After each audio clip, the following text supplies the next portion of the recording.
dengan NIM 2305 9030 30057. Mata kuliah Kesehatan dan Keselamatan Kerja. Dosen mengampu Bapak Insinyur Muzakir STMJ. Baiklah, di sini saya akan mempresentasikan hasil analisis kebakaran atau ledakan pada suatu industri kelistrikan atau tambang. Kasus saya pada saat ini adalah ledakan tambang batubara Soma di Turki. Sebelumnya saya akan menjelaskan sedikit tentang apa itu industri tambang. Industri tambang adalah sektor ekonomi yang berfokus pada eksplorasi, ekstraksi, dan pengolahan sumber daya mineral dan bumi. Industri ini meliputi beberapa jenis aktivitas pertambangan, dari penambangan batubara, logam, hingga bahan tambang non-logam seperti fosfat dan batu kapur. Industri tambang memiliki peran vital dalam menyediakan bahan baku yang mendukung pembangunan dan produksi, seperti bahan baku untuk pembuatan energi, konsumsi, elektronik, dan banyak produk lainnya. Jenis industri tambang. Ada beberapa jenis industri tambang, yaitu yang pertama batubara. Tambang batubara adalah lokasi penambangan bahan bakar utamanya berupa batubara. Yang kedua ada tambang logam. Tambang logam adalah tempat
cedera serius, trauma psikologis. Keluarga korban dan para penyintas mengalami trauma psikologis akibat ledakan tersebut. Yang selanjutnya ada dampak ekonomi. Kerugian finansial. Kerugian finansial menyebabkan keluarga korban kehilangan sumber pendapatan mereka dan industri pertambangan mendapatkan kerugian yang sangat besar. Selanjutnya ada biaya pemulihan, yang dimana pemerintah harus membiayakan biaya untuk pemulihan dan bantuan bagi keluarga korban. Yang ketiga ada dampak sosial. Yang pertama ada protes publik. Insiden ini memicu protes besar-besaran terhadap pemerintah terkait regulasi keselamatan kerja. Selanjutnya ada kesadaran akan keselamatan kerja. Meningkatnya kesadaran publik tentang pentingnya peningkatan kesehatan dan keselamatan kerja di tempat kerja. Selanjutnya ada solusi yang dilakukan. Yang pertama ada reformasi regulasi keselamatan. Pemerintah Turki sendiri melakukan audit terhadap semua tambang untuk memastikan kepatuhan terhadap standar keselamatan. Yang kedua ada peningkatan regulasi mengenai penguasaan keselamatan di tempat kerja. Selanjutnya ada peningkatan pelatihan dan kesadaran. Program pelatihan wajib bagi para pekerja untuk memahami prosedur keselamatan kerja untuk penanggulangan situasi darurat. Selanjutnya ada kampanye kesadaran mengenai pentingnya keselamatan kerja di industri pertambangan.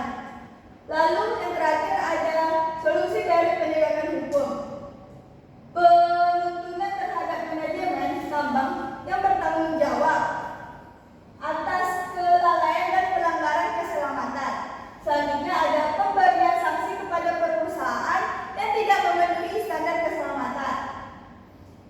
Baik, mungkin hanya sekian materi yang dapat saya sampaikan. Apakah ada pertanyaan? Izin bertanya, kenalkan nama saya Muhammad Asyafi Ibadah. Saya ingin bertanya, apa penyebab utama yang menyebabkan ledakan di tambang batubara Soma? Coba jelaskan. Baik, terima kasih kepada Muhammad Asyafi Ibadah yang telah bertanya. Saya akan menjawab. Tadi pertanyaannya, apa penyebab utama yang menyebabkan ledakan di tambang batu Soma? Ledakan ini disebabkan oleh penumpukan gas metana di dalam tambang yang dipicu oleh sistem ventilasi yang buruk. Kurangnya pengawasan dan pemantauan gas secara real time juga berkontribusi terhadap insiden tersebut. Bagaimana saudara Asyafi Padang, apakah sudah paham? Baik, saya sudah paham. Terima kasih.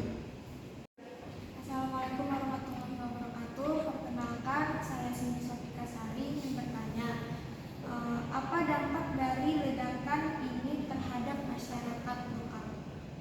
Baik, saya akan menjawab pertanyaan kedua dari Sini Sofika Sari. Pertanyaannya, apa sih dampak dari ledakan ini terhadap masyarakat lokal di sana? Dampak sosial yang diakibatkan dari ledakan ini sangat besar, termasuk trauma psikologis bagi keluarga korban dan pekerja yang selamat. Selain itu, bencana ini menciptakan ketegangan sosial politik di Turki dengan masyarakat menuntut reformasi dalam keselamatan kerja. Apakah saudara sendiri sudah paham? Baik, sudah cukup. Terima kasih. Izin bertanya, saya Sifani Bayangan ingin bertanya tentang apa langkah yang dapat direkomendasikan untuk mencegah kejadian yang serupa.